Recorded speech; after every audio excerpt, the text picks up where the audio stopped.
সহবাসের পরে মেয়েদের জন্য ফরজ গোসল না করে ঘরের কাজকাম রান্না বাড়া ইত্যাদি করা, বাচ্চাকে দুধ খাওয়ানো, এগুলো জায়েজ আছে নাকি না জায়েজ? গোসল ফরজ হওয়া অবস্থায় গোসল না করার আগ পর্যন্ত কয়েকটা কাজ করা নিষেধ। 1, নামাজ পড়া নিষেধ। 2, তওয়াফ করা নিষেধ। 3, মসজিদে অবস্থান করা নিষেধ। 4, কোরআন স্পর্শ করা নিষেধ। 5, কোরআন পড়া নিষেধ। এই 5টি কাজ ছাড়া আর কোনো কাজ কিনা নিষেধ না। অতএব সহবাসের পরে কোনো মেয়ে, কোনো মহিলা তিনি যদি গোসল না করে, ফরজ গোসল না করে তিনি যদি কি করেন, গৃহস্থলীর কাজকাম করেন, রান্না বাড়া করেন, অন্য কাজকাম করেন, বাচ্চাকে দুধ খাওয়ান, এগুলো এই 5টি নিষিদ্ধ কাজের আওতায় যেহেতু নাই, অতএব সেটা জায়েজ আছে। আমাদের দেশে যত কঠোরতা সব মেয়েদের উপরে, ছেলেদের উপরে নাই। ছেলে গোসল ফরজ হয়েছে, 2-4 ঘন্টা শুয়ে রয়েছে বা এমনকি হাঁটাহাঁটি করছে, তাকে তেমন কেউ কিছু বলে না। সমস্ত চাপগুলা মেয়েদের উপরে। আর এই ফতোয়াগুলা মেয়েদের উপরে, ফতোয়াগুলা দেয়ও বেশিরভাগ মেয়েরাই।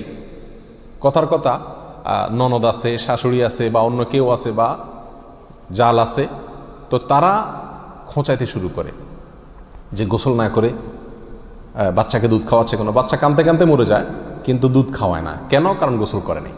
তো এগুলো না জানার কারণে হয়েছে। ফরজ গোসল না করে 5টি কাজ করা নিষেধ, এর বাইরে আর কোনো কাজ নিষিদ্ধ না।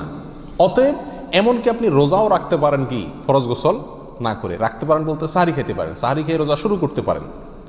তাহলে আপনি বাচ্চাকে দুধ খাওয়াতে পারবেন না, কে বলেছে? বাসায় কাজ করতে পারবেন না, কে বলেছে?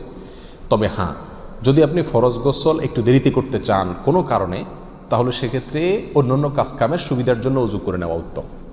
সহিহ মুসলিমের এক হাদিসে আসছে, নবী আলাইহিস সালাতু ওয়াস সালাম গোসল ফরজ হলে ওই অবস্থায় যদি কেউ ঘুমাইতে চায়, শুয়ে থাকতে চায় অথবা অন্য কোনো কাজ করতে চায়, তাহলে তাকে ওযু করে নেওয়ার পরামর্শ দিয়েছেন।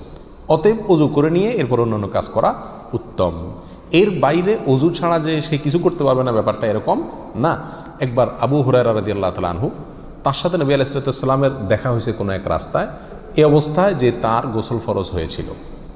তো আবু হুরায়রা রাদিয়াল্লাহু তাআলা রাসূলুল্লাহ সাল্লাল্লাহু আলাইহি ওয়াসাল্লামকে দেখে এড়াইয়া চলে গেছেন, একরকম পালায়া চলে যাওয়ার মতো, যায় তাড়াতাড়ি করে গোসল টোসল করে তারপরে আসলেন। নবী আলাইহিস সালাতু ওয়াস সালাম জিজ্ঞাসা করলেন, আবু হুরায়রা তুমি কই গেছিলা, তোমার দেখলাম?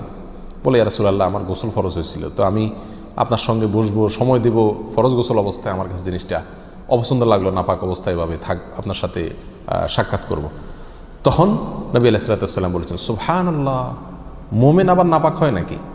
অর্থাৎ এটা তো একেবারে তোমার পুরো বডি নাপাক হয়ে গেছে, টাচ করলে আমি নাপাক হয়ে যাবে, ব্যাপারটা তো এরকম না, তুমি এটাকে এত কঠিনভাবে নিয়েছো কেন?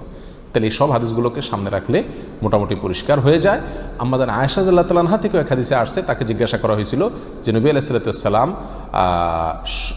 গোসল ফরজ হলে তিনি ঘুমাতেন কিনা? তিনি বলেছেন হ্যাঁ ঘুমাতেন। কোনো কোনো বর্ণনা আসছে ওযু করা ছাড়াও ঘুমাতেন। তাহলে বোঝা গেল ওযু করে নিয়ে ঘুমানো, ওযু করে নিয়ে কাজকাম করা উত্তম, কিন্তু আপনি যদি নাও করেন তাতে কি হবে না, কোনো গুনাহ এতে হবে না।